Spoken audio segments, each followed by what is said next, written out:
మామగారి బావమరిది రాజశేఖరానికి. రాజశేఖరం అంటే ఏ ఊళ్ళో పనిచేసేవాడు? ఆ వివరాలు నాకేం తెలీదు. ఎక్కడో మెడికల్ రిప్రజెంటేటివ్ గా పనిచేస్తున్నట్ట ఆ శుభలేఖలో రాశారు. కాబోయే దంపతుల ఫోటోలు కూడా అందులో వేశారు, కావాలంటే చూసుకో. ఓహో, ఇతగాడు మళ్ళీ పెళ్లి చేసుకుంటున్నాడా? మళ్ళీ పెళ్ళేమిట్రా? లక్ష్మిని ప్రేమించానని, ఈవిడ గర్భవతయిందని తెలిసిన మరుక్షణం నీకు నాకు ఏ సంబంధము లేదని దబాయించాడు. లక్ష్మి తరపు నేను వెళ్ళి అడిగితే తండ్రెవరో తెలియని అమ్మాయి నేను పెళ్లి చేసుకోను అంటూ నా మాట తిరస్కరించాడు. నాన్న, లక్ష్మికి తండ్రెవరో తెలియవలసిన అవసరం ఇప్పుడైనా ఉందంటావా? తండ్రెవరో తెలియని కారణంగా ఈ అభాగ్యురాలు ఎంత నష్టపోతుందో ఆలోచించావా? ఆలోచించాను. 25 ఏళ్లుగా నా గుండెల్లో దాచుకున్న రహస్యాలు ఇవాళ బయట పెట్టక తప్పదని ఆలోచించాను. నేను చెప్పే నిజాలు ఒక ఆడపిల్ల జీవితాన్ని కాపాడుతాయని ఆలోచించాను, కాపాడాలని ఆలోచించాను. అమ్మా లక్ష్మి, వీడెన్నిసార్లు అడిగినా నా పెద్దరికం వ్యక్తిత్వం దెబ్బతింటుందని నీ తండ్రిని గురించిన నిజాల్ని దాచాను. మీ అమ్మకి చేసిన అన్యాయానికి లోపల ఎంత కూలిపోతున్నానో వీళ్ళకెవరికి తెలియదమ్మా. ఏమిటండి మీరనేది? అవునన్నప్పుడు ఇవాళ మొదటిసారిగా నీ భర్తలో ఇంకో వ్యక్తిని చూస్తావు. ఎవరో ఊహించని నిజాల్ని వింటావు. అది ఇక్కడ కాదు, అక్కడ పెళ్లి పందిట్లో. ధ్రువంతే బృహస్పతి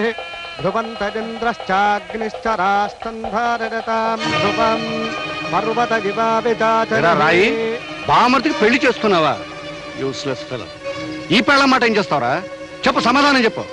శేఖర్, ఈ జన్మలో నీకు పెళ్ళంటూ జరిగితే ఈ లక్ష్మితోనే జరగాలి, లేకపోతే అసలు ఈ పెళ్లే జరగనివ్వ. అల్లుడు గారు, ఇది అన్యాయం. జరుగుతున్న పెళ్లిని ఆపేయమంట ఘోరం. అసలు ఈ అమ్మాయి ఎవరు? శేఖర్కి అమ్మాయికి సంబంధం ఏం చెప్తానండి? మన అమ్మాయి కాపురంలో నిప్పులు పోసింది ఈ మహాతల్లి. ఈవిడ నుంచుకుని మన అల్లుడు గారు జైన్ ఇంటి నుండి వెళ్ళగొట్టారు. ఇంతకాలం మీరిద్దరు చెడతిరిగి మోజు తీరిన తర్వాత నాకు కట్టబెట్టాలని చూస్తున్నారా? శేఖర్, లక్ష్మి గురించి ఇంకొక మాట తప్పుగా నీ నోటి వెంట వచ్చిందో నీ నాలుక చీరేస్తాను. ఆగరా కొడక. ఏరా పెళ్లి కొడక, డీటెయిల్స్ తెలియకుండా తొందరపడ్డావనుకో ఇబ్బందుల్లో పడతాం, ఆ తర్వాత జైల్లో పడతాం. లక్ష్మికి ముందు వెనకలు ఎవరూ లేరు కదా అని ఏం చేసినా పర్వాలేదు అనుకుని సరదాగా ప్రేమించి సరదాగా ద్రోహం చేసి సరదాగా పెళ్లిపేట లెక్క సరదాగా పెళ్లి చేసుకోవడానికి నీ సైడ్ ఓకే. కానీ లక్ష్మి నువ్వు అనుకున్నట్టు అనాథ కాదు. ఆమె కొండంత తండ్రి ఉన్నాడు. ఈ పెళ్లి పందిట్లోనే ఉన్నాడు, నీ ముందే ఉన్నాడు. ఎవరో కనిపారేసిన ఈ పాపిష్టిదాన్ని మావాడికి కట్టబెట్టాలని చూస్తున్నారేమో. బియ్యంకుల వారిని ఊరుకున్నాను, మెడపెట్టి గెంటేయాల్సి వస్తుంది. నాన్న, ఇంత అవమానం జరిగిన తర్వాత ఇంకా ఆగుతారే? లక్ష్మి తండ్రి ఎవరో వీళ్ళందరికీ తెలిసేట్టు చెప్పండి. చెప్పే టైం వచ్చిందిరా. ఒరే రాయ్, ఇలా రా. జానకమ్మకు చేసిన ద్రోహం నువ్వు చెప్తావా, నన్ను చెప్పమన్నావా? అయ్య బాబు, ఏమిట్రా నువ్వు అనేది? ఇంతకాలం నీకు ఒక్కరే కూతురు అనుకుంటున్నావు కదూ? కాదు, నీకు 2 కూతుళ్ళు. ఈ లక్ష్మి రాయపురాజు కూతురు. ఏమిటి? నా భర్తకు మరో కూతురా? నేను నమ్మను. నువ్వు నమ్మనంత మాత్రాన్ని నిజాలు మారవమ్మా. ఇది నిజం, ముమ్మాటికి నిజం. మీ గురించి ప్రపంచానికే తెలుసు. మీ పాపాన్ని నా భర్త గంటగట్టాలని చూస్తున్నారా? మీ అందరికీ తెలిసిన నా పాపాల పరంపరలో మరో పాపం చేరిన తప్పు లేదనుకుని ఇన్నేళ్లు ఈ అపకీర్తిని భరిస్తూ వచ్చానమ్మా. నా కన్న కొడుకు, భార్య, చుట్టుపక్కల ప్రపంచం నన్ను చిన్నచూపు చూస్తున్నా అలవాటైన చిరునవ్వుని, అలవాటు చేసుకున్న అబద్ధాన్ని ఈ అమ్మాయి ఒక్క విషయంలోనే నటిస్తూ వచ్చాను. వాడు అనుకోకుండా చేసిన తప్పుని నేను తెలిసి కప్పిపుచ్చాలి ప్రయత్నించాను. కానీ ఇవాళ లక్ష్మికి ద్రోహం జరుగుతుంటే సహించలేకపోయాను. ఆ అమ్మాయికి న్యాయమో అన్యాయమో ఈ పెళ్లి పందిట్లో ఇక్కడే జరగాలి. నేను నమ్మను. ఏమండి, మీకు ఈ లక్ష్మికి ఏ సంబంధం లేదని చెప్పండి. ఆయన చెప్పిందంత అబద్ధం అని చెప్పండి. కాదు, ఈ లక్ష్మి జానకన్న బిడ్డ అయితే లక్ష్మికి తండ్రిని నేను.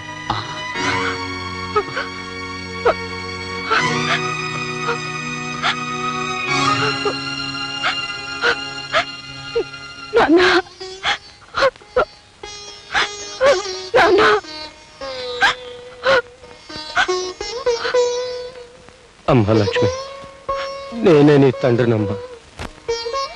నీ జన్మకు బాధ్యుండే, నీ జీవితానికి బాధ్యత వహించే ధైర్యం లేక పారిపోయిన పిరికివాణ్ణమ్మా. నన్ను క్షమించు. అది క్షమించినా నేను మాత్రం మిమ్మల్ని క్షమించను. అందుకేనే నిన్ను క్షమించమని అడగలేదు. ఈ మోసం మొత్తానికి కారణం నువ్వు. ప్రతి క్షణం సూత్రాలని, అనుమానాలని నన్ను వేధించుకు తినే నీ నుంచి దూరంగా పారిపోవడం కోసమే జానకి దగ్గరయ్యాను. జానకి గర్భవతి అని తెలిసి కూడా నీకు భయపడే వీడి సహాయం కోరాను. వీడికి నేను చేసిన సహాయం ఒక ఆడదాన్ని మోసం చేయడం. అన్నపూర్ణ, 1952, 53, 54లో ఒక ఆడదాన్ని మోసం చేశానని చెప్పానే, అది ఇదే. ఒక ప్రాణమిత్రుడికి సహాయం చేయడం కోసం ఆ జానకమ్మ జీవితంలో తీరని కల్లోలం రేపాను. ఆ రోజు ఇప్పటికీ మర్చిపోలేను. నేను నమ్మను. నన్ను నన్ను ఆయన దూరం చేసుకోవాలనుకున్నారా? దూరం చేసుకునే తెలివితేటలే ఉంటే ఇంత దూరం వచ్చేవాడే కాదు. అంటే ఓ ఆడపిల్ల జీవితాన్ని పాడు చేయాలని ఈ ఆలోచన మీదన్నమాట. ఓ మిత్రుడికి సహాయం చేసే ఆరాటం అంటే సరిపోతుంది. ఏమిటండి నేను ఆయనకి చేసిన ద్రోహం? పెళ్లి చేసుకోవాలనుకోవడమా? పెళ్ళైన మగాడిని పెళ్లి చేసుకోబోవడం, బిడ్డల తండ్రికి బిడ్డని కనబోవడం. ఏమిటి ఆయనకి ఇదివరకే? ఆ ప్రశ్నని ఇంత ఆలస్యంగా అతన్ని కాక మరొకరిని అడగవలసి రావడం, అది నువ్వు చేసిన నేరం. నన్నింత మోసం చేస్తారనుకోలేదు. వాడింత మోసపోతాడని నేను కూడా అనుకోలేదు. నువ్వు అతను మేలుకోరిన మనిషివైతే, వాడి పరువు నిలపాలన్న మనసున్నదానివైతే తక్షణం ఇక్కడి నుంచి వెళ్ళిపోవాలి. నేనిప్పుడు తల్లిని కాబోతున్నాను. నిన్ను వెళ్ళిపోమనడానికి అది మరో కారణం. బిడ్డకి తండ్రి కావాలి. ఆ తండ్రికి ఇప్పుడు పరువు కావాలి.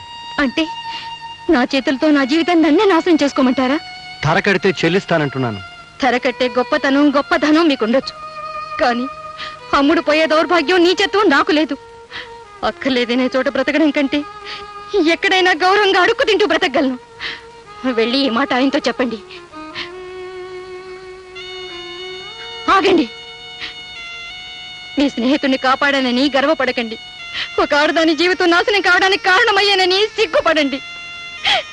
ఏనాడైనా నా బిడ్డ ఈ సమాజంలో గౌరవంగా తలెత్తు తిరగలేకపోతే, కన్నీరు కారేస్తే ఆ పాపంలో పాలు మీకు ఉంటుందనే సంగతి మర్చిపోకండి. వెళ్ళండి. ఆ రాత్రే జానకమ్మ ఊరు వదిలి వెళ్ళిపోయింది. ఆమె తన జీవితానికి తీరని మచ్చవుతుందని భయపడ్డ వీడు పీడ వదిలిపోయిందని ఆనందించాడు. సంఘంలో కడిగిన ముత్యంలా ప్రకాశించాడు. కానీ ఆ జానకమ్మ ధైర్యంగా సంఘాన్ని ఎదిరించి నిలబడింది. తన కూతుర్ని కంటికి రెప్పలాగా పెంచుకుని పెద్ద చేసింది. ఏనాటి రుణం! నా కొడుకు లక్ష్మిని చెల్లెల్లాగా చూసుకుంటున్నాడని తెలిసి మనసులోనే ఎంతో ఆనందించాడు. మామ మోసం చేశాడు, తండ్రి నెత్తిని వేసుకున్నాడు, కానీ కొడుకు సరిదిద్దాలని ప్రయత్నం చేశాడు. ఇవాళ ఆ ప్రయత్నం ఫలించబోతుంది. శేఖర్, నువ్వు నాకు అల్లుడు కావాలని కోరుకున్నావు, కానీ మీకు తెలియకుండానే ఆ భగవంతుడు మీ ఇద్దరిని కలిపాడు. ఇప్పటికైనా మించిపోయింది లేదు. లక్ష్మిని స్వీకరించు. బావా, నేను కోరుకున్నది నీ చేతుల మీదుగా నా పెళ్లి జరగాలి. నీ మాట ఎప్పుడు కాదన్నాను చెప్పు.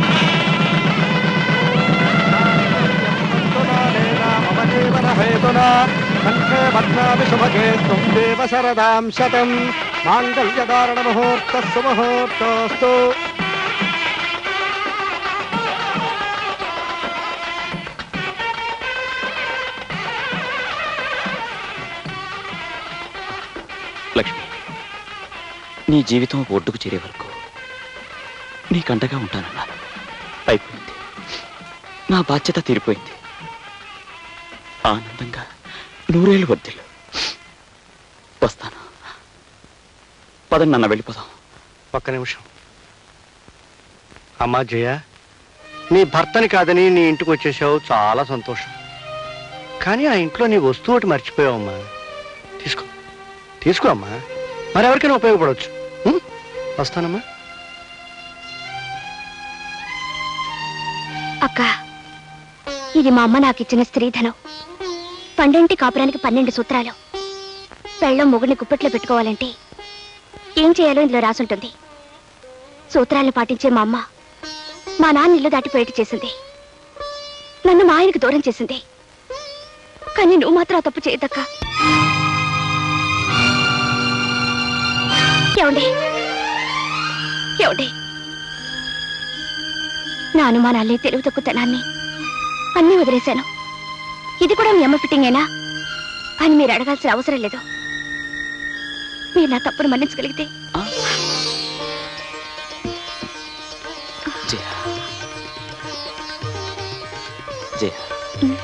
పెళ్ళైన తర్వాత మనం హనీమూన్కి వెళ్ళలేదు కదా, ఇప్పుడే వెళ్ళిపోతే ఎలా ఉంటుంది? బాగుంటుంది. అలాగే తిరుపతి కూడా వెళ్దాం. నేనే కొండ మీదకి సామాన్లు మోసుకొస్తానులే. 1952, 53, 54లో మర్యాద మర్యాద నీ బాబుని పక్కన ఉన్నాను రా. 1952, 53, 54లో నాకు మీ అమ్మకి మధ్య డీటెయిల్స్ మిస్ అయ్యి హనీమూన్కి వెళ్ళడం ఆలస్యమైంది. మీరు మాత్రం డీటెయిల్స్ మిస్ అవ్వద్దు. చలో హనీమూన్.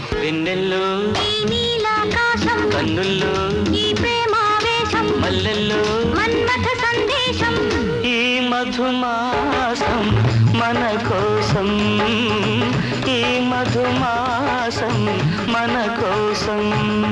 వెన్నెల్లో ఈ నీలాకాశం కన్నుల్లో ఈ ప్రేమావేశం మల్లెల్లో మన్మథ సందేశం